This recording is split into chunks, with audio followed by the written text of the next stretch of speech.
जो व्यक्ति हमेशा शांत रहता है वह परमानंद में डूबा रहता है, क्योंकि वो अपने मुंह को बंद रखता है। इसलिए आज हम आपको मौन की गहराई में कितना सारा आनंद छुपा हुआ है, ये एक प्रसिद्ध कहानी के माध्यम से बताएंगे। तो चलिए कहानी की शुरुआत करते हैं। दोस्तों, बहुत समय पहले की बात है। एक नगरी में एक गुरुवर जंगलों के बीच अपनी कुटिया बनाकर रहा करते थे। आसपास बहुत ही अच्छा वातावरण था, शांत वातावरण था। वहां जो कोई भी जाता था वह अपना दुख भूल जाता था। उस वातावरण की शांति में मन को एक असीम शांति प्राप्त होती थी, जिससे जो भी कोई वहां अपने दुख लेकर जाता वह उसे भूल जाया करता। एक दिन वह गुरु अपने कुछ शिष्यों को उपदेश दे रहे थे। वह कह रहे थे, हमें अत्यधिक कम बोलना चाहिए। हमारे पास 2 कान और 1 मुंह है। इसका अर्थ यह है कि हम जितना बोलते हैं उसका 2 गुना हमें सुनना चाहिए, और यही प्रकृति भी चाहती है। इसलिए उसने हमें इस रूप में ढाला है। इसलिए इस प्रकृति ने हमें 2 कान और 1 मुंह दिया है। तुमने देखा होगा कि इस प्रकृति में जिस भी पदार्थ की संख्या अत्यधिक है, उस पदार्थ की कीमत उतनी ही कम है, और जो पदार्थ बहुत कम है उसकी कीमत उतनी ही ज्यादा है। और यही नियम हमारी जीभा पर भी लागू होता है। हम जितना कम बोलेंगे, लोग हमारी बातों को उतना ही गहराई से समझेंगे, हमें उतनी ही गंभीरता से लेंगे। वह हमारी बात सुनेंगे, समझेंगे और हमारी इज्जत भी करेंगे। उन गुरु की यह बात सुनकर उन सभी शिष्यों में से एक शिष्य खड़ा हुआ और उसने उन गुरु से कहा है, गुरुवर, आपकी बातों को बीच में काटने के लिए क्षमा चाहता हूँ, लेकिन मेरा एक प्रश्न है, क्या मैं आपसे पूछ सकता हूँ? इस पर वह गुरुवर कहते हैं, अवश्य पूछो, तुम क्या पूछना चाहते हो? तभी शिष्य कहता है गुरुवर, यदि हम कम बोलेंगे तो हमारी बात सामने वाला किस तरह से समझ पाएगा? इस पर वह गुरुवर कहते हैं, तुम क्या कहना चाहते हो? तभी वह शिष्य उन गुरुवर से कहता है, गुरुवर, मान लीजिए कि मुझे किसी को उपदेश देना है और मैं उस उपदेश को थोड़ा ही बताता हूँ, अर्थात कम बोलता हूँ, तो भला वह उपदेश उन लोगों को किस तरह से समझ में आएगा? और यदि मैंने उनसे कम शब्द कहे, कम बातें कही, और उन लोगों को वह बात समझ नहीं आई, तो वो लोग मुझे गलत समझेंगे, या फिर यह भी हो सकता है कि वो लोग मेरी बातों का गलत मतलब निकाले। और हमने अक्सर अपने आसपास ये भी देखा है कि जब भी कोई झगड़ा करता है, मारपीट करता है, ऐसे समय पर जो व्यक्ति शांत रहता है, कम बोलता है, लोग उसे डरपोक समझते हैं, उसे मारते पिटते हैं, उसे डरपोक समझकर उसका उपहास करते हैं, अपशब्द कहते हैं, लेकिन वह कम बोलने वाला व्यक्ति उनसे कुछ नहीं कह पाता। इसीलिए है गुरुवर, तो ऐसे समय पर भी क्या हमारा शांत रहना उचित होगा? तभी वह गुरुवर मुस्कुराने लगे और अपने उस शिष्य से कहते हैं, मैं तुम्हें एक कहानी सुनाता हूँ। इस कहानी के जरिए तुम्हें तुम्हारे सभी सवालों के जवाब मिल जाएंगी। इस कहानी को बड़े ही ध्यानपूर्वक सुनना और इसे समझने का प्रयास करना। बहुत समय पहले की बात है, एक छोटा सा राज्य था। उस राज्य का राजा अत्यधिक धनवान था। उसके पास किसी चीज की कोई कमी नहीं थी। उसका परिवार, उसका राज्य बहुत फला फूला हुआ था। प्रजा अपने राजा से बहुत खुश थी। प्रजा हमेशा अपने राजा का गुणगान किया करती थी। एक दिन वह राजा भरे राज दरबार में यह ऐलान करता है कि जो भी व्यक्ति मेरे मन की बात मुझे साफ और स्पष्ट तौर पर बता देगा, मैं उसे 100 सोने के सिक्के इनाम में दूंगा। राजा ने जो यह ऐलान किया था, ये बात पूरे राज्य में फैल गई। राज्य के हर कोने से बड़े बड़े विद्वान, बड़े बड़े साधु, बड़े बड़े पंडित, बड़े बड़े ज्ञानी सभी राज दरबार में उपस्थित होने लगे। कोई कहता कि है राजन, आप बहुत धनी है, तो कोई कहता आप बहुत विद्वान हैं। कोई उनकी राज्य की प्रशंसा करता, तो कोई उनकी वीरता की गुण गाता। कोई उनकी प्रजा के बारे में कहता, तो कोई उनकी ज्ञान की बातें करता। लेकिन सभी की बातें सुनकर राजा केवल एक ही बात कहता था, नहीं, इनमें से कोई भी बात मेरे मन में नहीं है, इनमें से कोई भी बात मेरे दिल की है ही नहीं। सभी ने बहुत प्रयत्न किए, सभी ने बहुत अच्छी अच्छी बातें उस राजा को बताई, लेकिन राजा हर बार केवल एक ही बात कहता था कि जो भी बातें आप लोगों ने कही हैं, ऐसी कोई भी बात मेरे मन में है ही नहीं। ये बात सुनकर वहां पर उपस्थित सभी लोग बहुत निराश हो चुके थे। किसी को कुछ समझ नहीं आ रहा था कि आखिर राजा के मन में क्या चल रहा है। राजा किस बात से प्रसन्न होंगे और कैसे उन्हें वह 100 सोने के सिक्के प्राप्त होंगे। जहां एक तरफ राज दरबार में बड़े बड़े विद्वान, पंडित साधु उपस्थित थे। वहीं दूसरी तरफ उसी नगर में एक गरीब ब्राह्मण भी रहता था। एक दिन उसकी पत्नी उस ब्राह्मण से कहती है, आप यहाँ बैठे बैठे क्या कर रहे हो? राज दरबार में जाओ। राजा ने ऐलान किया है कि जो भी उनके मन की बात उन्हें बताएगा, उन्हें वह 100 सोने के सिक्के इनाम में देंगे। यह आवाज सुनने के बाद से बड़े बड़े विद्वान, बड़े बड़े पंडित, बड़े बड़े साधु और बड़े बड़े ज्ञानी राजा के दरबार में उपस्थित हैं और उन्हें तरह तरह की बातें बता रहे हैं। आप भी वहां क्यों नहीं जाते? आप भी वहां जाओ। राजा को उनके मन की बात बताओ ताकि राजा प्रसन्न हो सके और आपको इनाम में 100 सोने के सिक्के दें। अपनी पत्नी की यह बात सुनकर वह ब्राह्मण कहता है, तुम मूर्ख हो क्या? वे लोग राजा के बड़े खास लोग हैं, वो बड़े विद्वान हैं, पंडित हैं, ज्ञानी हैं उनके सामने। भला मैं क्या हूं? वह काम बड़े बड़े पंडितों का है, बड़े बड़े साधुओं का है, जिसने भी इस दुनिया का बहुत सारा ज्ञान अर्जित किया होगा। यह उसी के बस की बात है, मेरे बस की नहीं। वैभव राजा के मन की बात किस तरह समझ सकता हूं? हम गरीब हैं और हमें उस राज दरबार में जाने के लिए भी अनुमति चाहिए, और ऐसे में तुम मुझे उस राज दरबार में भेजना चाहती हो?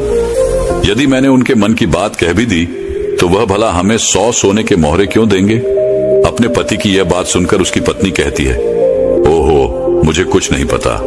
आप उस राज दरबार में जाइए और जैसा मैं कहती हूँ बिल्कुल वैसा कीजिए। जब आप उस राज दरबार में जाएंगे और राजा जब आपकी तरफ देख रहे होंगे, तब आपको पूर्व दिशा की तरफ अपनी एक उंगली उठा देनी है। और मुझे पता है कि राजा बहुत समझदार है, वह आपकी बात जरूर समझ जाएगा और आपको 100 सोने के सिक्के इनाम में देगा। अपने पत्नी की यह बात सुनकर वह ब्राह्मण जोर से हंस पड़ता है और कहता है, अरे तुम मूर्ख हो गई हो क्या? तुम्हें क्या लगता है एक पूर्व दिशा में मेरी एक उंगली उठाने से राजा मुझे 100 सोने के सिक्के दे देगा और वहां पर जो बड़े बड़े विद्वान, पंडित, साधु और ज्ञानी बैठे हुए हैं, वो लोग चुपचाप केवल नजारा देखते रहेंगे? क्या वह कुछ नहीं कहेंगे? इस पर उस ब्राह्मण की पत्नी कहती है, मैंने आपसे जितना कहा है आप बस उतना कीजिए और आप देखेंगे कि राजा आपको ही 100 सोने के सिक्के इनाम में देंगे। ब्राह्मण की पत्नी जैसे तैसे अपने पति को मना लेती है। अगले ही दिन वह ब्राह्मण राज दरबार में पहुंचता है। वह ब्राह्मण बहुत ही डरा सहमा हुआ था। इतने लोगों की भीड़ को देखकर वह बहुत डर रहा था, लेकिन वह अपनी पत्नी की बात मानकर उस राज दरबार में उपस्थित खड़ा रहा। जैसे ही राजा की नजर उस ब्राह्मण पर पड़ी, वह ब्राह्मण अपनी पत्नी की बात मानते हुए एक उंगली पूर्व दिशा की तरफ उठा देता है। यदि राजा बहुत प्रसन्न होता है और राजा तुरंत ही उसे 100 सोने के सिक्के इनाम में देता है। ये सब देख वहां पर उपस्थित बड़े बड़े विद्वान, पंडित, साधु और ज्ञानी सभी लोग आश्चर्यचकित रह गए कि आखिर ऐसा इसने क्या कह दिया जो राजा को बहुत अच्छा लगा। हर कोई यह सोचकर हैरान था कि इस ब्राह्मण ने तो केवल एक उंगली ही उठाई थी और इसे 100 सोने के सिक्के मिल भी गए। यह सब देखकर वहां पर उपस्थित हर कोई अचरज में था और वह ब्राह्मण अपने 100 सोने के सिक्के लेकर अपने घर लौट गया और खुशी खुशी वह 100 सोने के सिक्के अपनी बीवी के हाथ में रख देता है और कहता है, राजा ने मुझे ये 100 सोने के सिक्के इनाम में दिए हैं और जैसा कि तुमने कहा था, मैंने पूर्व दिशा की तरफ केवल एक उंगली ही उठाई थी, लेकिन मैं अब तक यह समझ नहीं पाया कि इसका अर्थ क्या हुआ। उस राजा को मेरी इस एक उंगली से क्या समझ में आया? उस ब्राह्मण की पत्नी उस ब्राह्मण से कहती है, यह सब जाने दो, आपको यह बात बताकर कोई मतलब नहीं। आप बैठ जाओ और कल फिर आपको उसी राज दरबार में फिर जाना है। वह ब्राह्मण कहता है, कल फिर जाना है? नहीं नहीं, मैं नहीं जाऊंगा। वैसे भी आज सभी लोग मुझे घूर घूर कर देख रहे थे। न बाबा न मैं नहीं जाऊंगा। लेकिन जैसे तैसे उसकी पत्नी उसे समझा लेती है। अगले दिन ब्राह्मण एक बार फिर तैयार होता है और अपनी पत्नी से पूछता है, अच्छा बताओ आज मुझे क्या करना है? तभी उस ब्राह्मण की पत्नी कहती है, आज आपको पश्चिम दिशा की तरफ अपनी एक उंगली उठानी है। वह अपनी पत्नी की बात मानकर फिर से एक बार राज दरबार पहुंच जाता है। जैसे ही राजा की नजर उस पर पहुंचती है, वह ब्राह्मण अपनी एक उंगली पश्चिम दिशा की ओर उठा देता है। यह देख राजा एक बार फिर प्रसन्न हो जाता है। वह राजा उन्हें 100 सोने के सिक्के फिर से इनाम दे देता है। यह सब देखकर वहां पर उपस्थित हर कोई बड़ा हैरान थे। हर कोई अचरज में था कि आखिर ये सब हो क्या रहा है। हम यहाँ पर अच्छी अच्छी बातें बता रहे हैं, राजा को तरह तरह का ज्ञान दे रहे हैं, लेकिन राजा उससे प्रसन्न नहीं हो रहे। और यह ब्राह्मण है कि केवल एक उंगली उठाता है और राजा उसकी बातों से खुश हो जाते हैं, उसे 100 सोने के सिक्के ही इनाम में दे देते हैं। और तो और ये कुछ बोलता भी नहीं, चुपचाप आता है, उंगली उठाता है, इनाम लेता है और चला जाता है। हर कोई केवल बस यही जानना चाहता था कि आखिर उस ब्राह्मण को ऐसा कौन सा ज्ञान है जो उनके पास नहीं। अगले दिन फिर से वह ब्राह्मण राज दरबार में आता है और अब की बार वह अपनी उंगली उत्तर दिशा की तरफ उठाता है और अब की बार भी राजा प्रसन्न होकर उसे 100 सोने के सिक्के इनाम में देते हैं। ये सब देख देख कर वहां पर उपस्थित हर बड़ा से बड़ा विद्वान थक चुका था। उन्हें कुछ भी समझ नहीं आ रहा था कि आखिर एक उंगली उठाने से राजा किस तरह से प्रसन्न हो जा रहे हैं। यह बात देखकर हर किसी ने यह तय किया कि अब यदि उंगली उठाने से ही उन्हें इनाम मिल सकता है तो वह राजा के सामने बड़ी बड़ी बातें क्यों करें, बड़ा बड़ा ज्ञान राजा को क्यों बताएं। उससे अच्छा है कि वो सब मिलकर एक ही दिशा की तरफ उंगली उठाएंगे। सभी ने मिलकर यह तय कर लिया था। अगले दिन सुबह सुबह वह ब्राह्मण फिर से राज दरबार में आने के लिए तैयार हो रहा था और वह अपनी पत्नी से पूछता है, बताओ आज मुझे क्या करना होगा। इस पर उसकी पत्नी कहती है, आज आपको कुछ नहीं करना, आज आप घर पर ही बैठे। उस दिन सभी ब्राह्मण, सभी विद्वान, सभी साधु संत वहां पर उपस्थित थे। राजा के आते ही सब खड़े हुए। जैसे ही राजा की नजर उनसे मिली, सभी ने दक्षिण दिशा की तरफ अपनी उंगली उठा दी। यह देखकर राजा को बड़ा क्रोध आया। राजा ने गुस्से में सभी पंडितों को, सभी विद्वानों को कारावास में डलवा दिया। और यह देखकर वहां पर उपस्थित हर बड़ा से बड़ा विद्वान आश्चर्यचकित था। वो हैरान था कि आखिर हमने ऐसी क्या गलती कर दी। जब वो ब्राह्मण अलग अलग दिशाओं में अपनी उंगली उठाता है तो उसे 100 सोने के सिक्के इनाम में मिलते हैं, और आज जब हमने एक साथ एक ही दिशा की तरफ अपनी उंगली उठाई तो हमने क्या गलत कर दिया। भला राजा क्या समझ रहा है। ऐसा कौन सा ज्ञान है, ऐसा कौन सा राज है जो हम नहीं जानते, जिसके बारे में हम में से किसी को कुछ नहीं पता। यह उंगली करने वाला कौन सा नया ज्ञान है जो हमने आज तक नहीं सीखा, जिसके बारे में हम में से किसी को आज तक कुछ नहीं पता। जब उन विद्वानों की पत्नियों को यह पता चला कि राजा ने उन्हें कारावास में डाल दिया है, तब उनकी पत्नी राजा के पास विनती करने आई कि वे उन्हें छोड़ दें। उनसे गलती हो गई, लेकिन राजा ने किसी की एक न सुनी। और जब उन सभी को ये लगने लगा कि राजा उनके पतियों को नहीं छोड़ने वाले, तो वे सभी उसी ब्राह्मण के पास पहुंचे और वहां जाकर वो उनसे विनती करने लगे कि वह उनके पतियों की मदद करे, उन्हें कारावास से बाहर निकाले। राजा ने उन्हें कारावास में डाल दिया है और हमने उनसे कई बार विनती की, आग्रह किया कि वो उन्हें छोड़ दे, उनसे गलती हो गई, लेकिन राजा ने एक न सुनी। इसलिए हम सभी आपके पास आए हैं, कृपया हमारी मदद करें। उस ब्राह्मण ने और उसकी पत्नी ने सारी बातें ध्यानपूर्वक सुनी। उसके बाद उस गरीब ब्राह्मण की पत्नी राज दरबार जाती है और जैसे ही राज दरबार में राजा की नजर उस गरीब ब्राह्मण की पत्नी पर पड़ती है तो राजा अपनी 2 उंगलियां खड़ा करता है और तभी वह ब्राह्मण की पत्नी अपने पैर पर ताली मारती है। यह देखकर राजा तुरंत ही अपने अधिकारों को आदेश देता है कि जाओ, उन सभी को कारावासियों से बाहर निकालो। ये सब देखकर वहां पर जो उपस्थित पंडित थे, उनकी हैरानी का कोई ठिकाना नहीं रह गया था। उन्हें यह समझ ही नहीं आ रहा था क्या आखिर यह कौन सी विद्या है, यह कौन सा ज्ञान है। कभी वह ब्राह्मण एक उंगली खड़ी करता है, कभी राजा 2 उंगलियां खड़ी करता है और कभी यह ब्राह्मण की पत्नी अपने टांगों पर ताली पीटती है। आखिर ये सब चल क्या रहा है, आखिर ये सब हो क्या रहा है। सभी मिलकर यह तय करते हैं कि इसका जवाब तो हमें वह गरीब ब्राह्मण ही देगा। इसलिए सभी मिलकर उस गरीब ब्राह्मण के घर पहुंचते हैं और उन सभी पंडितों में से एक पंडित उन गरीब ब्राह्मण से कहता है, आप ही हमें बताइए, यह कौन सी विद्या है जो हम नहीं जानते। आपको भला राजा ने इतनी बार इनाम क्यों दिया, और जब हमने एक दिशा में उंगली उठाई तो हमें कारावास में डाल दिया, और जब हमारी पत्नियां हमें छुड़ाने आई, उन्होंने राजा से विनती की, राजा से आग्रह किया कि वह हमें छोड़ दें, लेकिन राजा ने उनकी एक न सुनी। और जब आपकी पत्नी उसी राज दरबार में आती है तो उनके केवल एक आदेश पर, उनके केवल एक इशारे पर राजा हमें कारावास से छोड़ देता है। आखिर यह सब हो क्या रहा है? आखिर आपने यह सब कैसे किया? क्या आप हमें भी यह ज्ञान दे सकते हैं? क्या आप हमें भी यह विद्या सिखा सकते हैं? उन सभी की यह बात सुनकर तो ब्राह्मण उन सभी से कहता है, इसमें मैंने कुछ नहीं किया है, ये सब तो मेरी पत्नी का किया धरा है। ये सब ज्ञान तो उसने ही मुझे दिया है और उसने जैसा मुझसे कहा मैं वैसा करता चला गया।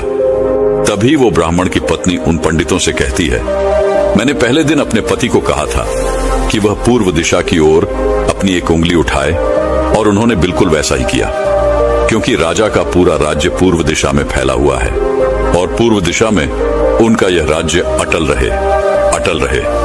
कुछ यही बात राजा के मन में भी चल रही थी, जो राजा के दिल की बात थी। इसीलिए राजा प्रसन्न हुआ और राजा ने मेरे पति को 100 सोने के सिक्के दिए। दूसरे दिन जब मेरे पति आए तो मैंने उन्हें कहा कि तुम आज के दिन पश्चिम दिशा की तरफ अपनी एक उंगली उठाना, जिसका अर्थ यह था कि आपका राज्य सूरज के उगने से ढलने तक के बीच में आप ही का राज्य रहेगा। यह बात राजा समझ चुके थे, क्योंकि राजा बहुत ज्ञानी है। इसी कारण राजा ने फिर से प्रसन्न होकर मेरे पति को 100 सोने के सिक्के दिए। तीसरे दिन मैंने अपने पति को यह कहा था कि वह उत्तर दिशा की ओर अपनी उंगली उठाए और इन्होंने राज दराबाद में बिल्कुल वैसा ही किया। उत्तर दिशा की तरफ उंगली उठाने का अर्थ यह था कि जिस प्रकार इस राज्य के जो पहले राजा थे उनका राज्य अटल था, ठीक उसी प्रकार आपका राज्य भी अटल रहेगा।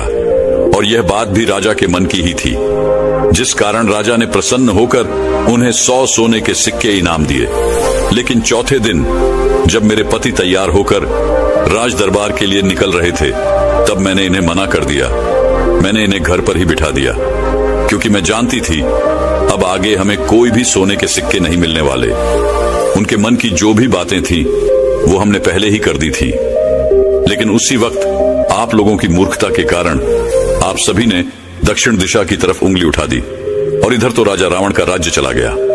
उसे मार दिया गया था, इसलिए राजा ने इसे एक गलत निर्देश समझा, एक गलत संदेश माना और आप सभी को कारावास में डाल दिया। तभी उन सभी पंडितों में से एक पंडित यह कहता है कि ये सब तो ठीक है, लेकिन आपने हमें बाहर कैसे निकाला, जबकि राजा ने तो हमें बाहर निकाले से मना कर दिया था। तभी वह ब्राह्मण की पत्नी कहती है, जब मैं अपने हाथों में चारा लेकर राज दरबार पहुंची तो राजा ने 2 उंगली खड़े कर दी और मैं उनका संदेश समझ चुकी थी। इसलिए मैंने अपने हाथों से अपने पैरों पर काली पीटी, जिसका अर्थ यह था कि यह तो केवल जानवरों की जैसे हैं, ये तो केवल खाने वाले हैं। राजा का अर्थ यह था कि जानवर 2 प्रकार के होते हैं, सिंह वाले और बिना सिंह वाले, और मेरे ताली पीटने का अर्थ यह था, ये तो बिना सिंह वाले हैं और इनसे आपको कोई नुकसान नहीं, ये तो केवल खाने वाले जानवरों में से हैं, ये आपको कभी भी नुकसान नहीं पहुंचा सकते। और इसी कारण राजा ने आप सभी को कारावास से बाहर निकाल दिया। इतना कहकर उन गुरु ने अपनी यह कहानी यहीं पर समाप्त कर दी और आगे वह अपने शिष्यों को उपदेश देते हुए कहते हैं कि हम कम से कम शब्दों में भी किसी को बड़ा से बड़ा ज्ञान दे सकते हैं। इससे यह भी साबित होता है कि हम कम से कम शब्द बोलकर अपना ज्ञान किसी को भी समझा सकते हैं। लेकिन यहाँ पर एक बात और समझने वाली ये है कि जो ज्ञान अर्जित कर रहा है, जिसे हम यह ज्ञान दे रहे हैं, वह अभी उस ज्ञान को समझने वाला होना चाहिए, ज्ञानी होना चाहिए। तभी तो ज्ञान देने का हमारा मकसद पूरा हो सकेगा। अन्यथा हम चाहे कितने भी शब्द बोले, उसे कितना भी समझा ले, उसे कितना भी ज्ञान क्यों ना दे दे, हमारा मकसद कभी पूरा नहीं हो पाएगा, क्योंकि वह हमारी बातें कभी समझ ही नहीं पाएगा। वह तो एक जानवर की तरह होगा जिसे ज्ञान देकर हमारा कोई लाभ नहीं होगा। अज्ञानी को ज्ञान देकर हमें कोई लाभ नहीं। हाँ, यदि आप अज्ञानी को ज्ञान देना ही चाहते हैं तो इसका अर्थ यह नहीं कि आप ज्यादा शब्दों का उपयोग करें। आप बहुत कम शब्दों में भी उसे वह ज्ञान दे सकते हैं। आगे वह गुरुवर अपने सभी शिष्यों से कहते हैं कि हमें अपने जीवन में इन 5 परिस्थितियों में हमेशा चुप रहना चाहिए। जब भी कोई इन 5 परिस्थितियों के समय पर बहुत कम बोलता है या फिर बोलता ही नहीं है, तो ऐसे लोगों को इज्जत दी जाती है, उनका सम्मान किया जाता है, उन्हें एक अलग नजर से देखा जाता है। ऐसे लोगों को लोग ज्ञानी समझते हैं, क्योंकि उन्हें पता है कब और कहां बोलना है और कितना बोलना है। सबसे पहली बात बताते हुए वह गुरुवर कहते हैं कि जब कोई व्यक्ति तुम्हारी भावनाओं को, तुम्हारे शब्दों को नहीं समझ पा रहा, ऐसी परिस्थिति में इंसान का चुप रहना ही उचित है, क्योंकि हम में से अधिकांश से लोग बेवजह ही अपने दुख, अपनी पीड़ाएं, अपनी तकलीफें लोगों के साथ साझा करने की आदत होती है। लेकिन वो यह नहीं जानते कि जिन्हें वो अपनी तकलीफें साझा कर रहे हैं उन्हें आपकी तकलीफों से कोई मतलब नहीं। वह तो आपकी तकलीफों का फायदा उठाना चाहते हैं। वह तो आपकी तकलीफों को सुनकर मन ही मन में खुश हो रहे हैं, क्योंकि उन्हें अब यह पता चल चुका है कि जितना कुछ वो आपको समझते थे, जितना सुखी वो आपको समझते थे, आप अंदर से उतने सुखी हैं नहीं। आपका सुख चैन लुट चुका है और यह जानकर उन्हें बहुत प्रसन्नता होती है। वह बहुत खुश होते हैं और ऐसे समय पर वह आपका साथ भी छोड़ देते हैं, क्योंकि कोई भी एक दुखी व्यक्ति के साथ रहना पसंद नहीं करता। इसलिए जब भी ऐसी कोई परिस्थिति आए, जब आपको लगे कि मुझे अपनी भावनाओं को, अपने शब्दों को किसी के साथ साझा करना चाहिए, तो ऐसे समय पर आप अपने कुछ करीबी खास परिवार के सदस्य हो या फिर कुछ ऐसे खास मित्रों से अपनी बात साझा कर सकते हैं जिन पर आपको पूरा यकीन हो। और अन्यथा यदि आप किसी और के साथ अपने मन की यह बातें साझा करेंगे तो वो लोग आपको बेवकूफी समझेंगे और ऐसे समय पर आप केवल मजाक के पात्र ही बनेंगे। दूसरी जगह जहां पर हमें चुप रहना चाहिए, जब हमें किसी विशेष मौके के बारे में अधूरी जानकारी हो, किसी विशेष घटना के बारे में जब हम नहीं जानते, जब हमें अधूरा ज्ञान हो, तो ऐसे मौके पर हमेशा चुप रहना चाहिए। हम में से अधिकांश लोगों को यह शौक होता है कि वे अपने ज्ञान का प्रदर्शन करें, लेकिन अधिकांश लोगों को आपने देखा होगा कि उन्हें उस विषय के बारे में अधूरा ज्ञान होता है, जिस कारण वह हर समय लोगों के बीच मजाक का पात्र बनते हैं। लोग उनकी खिल्ली उड़ाते हैं, उनका मजाक बनाते हैं, और ऐसे व्यक्तियों को लोग कभी गंभीरता से नहीं सुनते, उन्हें कभी गंभीरता से नहीं लेते।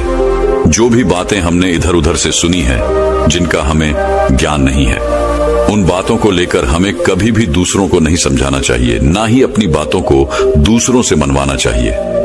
आगे गुरुवर अपने शिष्यों को तीसरी बात बताते हुए कहते हैं, जब कोई इंसान किसी दूसरे व्यक्ति की बुराई कर रहा हो तो ऐसे समय पर तुम्हें चुप रहना चाहिए, क्योंकि ऐसा व्यक्ति कभी किसी का नहीं होता। तुम जिस नकारात्मक बातों का हिस्सा बनने जा रहे हो, वह नकारात्मक बातें तुम्हारे मन में प्रवेश करती चली जाएंगी और धीरे धीरे यह नकारात्मक बातें तुम पर हावी होने लगेंगी और फिर तुम भी उसी की तरह नकारात्मक बातें सुनने लगोगे, सोचने लगोगे और करने लगोगे। इसीलिए कभी भी इन चीजों का हिस्सा न बने, क्योंकि जो व्यक्ति तुम्हारे सामने किसी तीसरे व्यक्ति की बुराई कर रहा है, ऐसा जरूरी नहीं कि वो तुम्हारी बुराई उस तीसरे व्यक्ति के सामने ना कर रहा हो।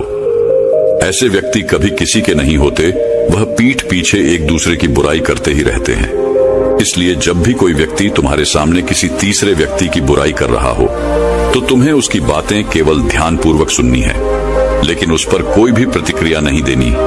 आगे वह गुरुवर अपने शिष्यों को अगली बात बताते हुए कहते हैं, जब कोई व्यक्ति तुम पर गुस्सा कर रहा हो, तुम पर चिल्ला रहा हो, तुम्हारा अपमान कर रहा हो, तुम्हें अपशब्द कह रहा हो, ऐसे वक्त पर तुम्हें शांत रहना चाहिए, चुप रहना चाहिए, क्योंकि तुम्हारे मौन से बड़ा और कोई हथियार नहीं।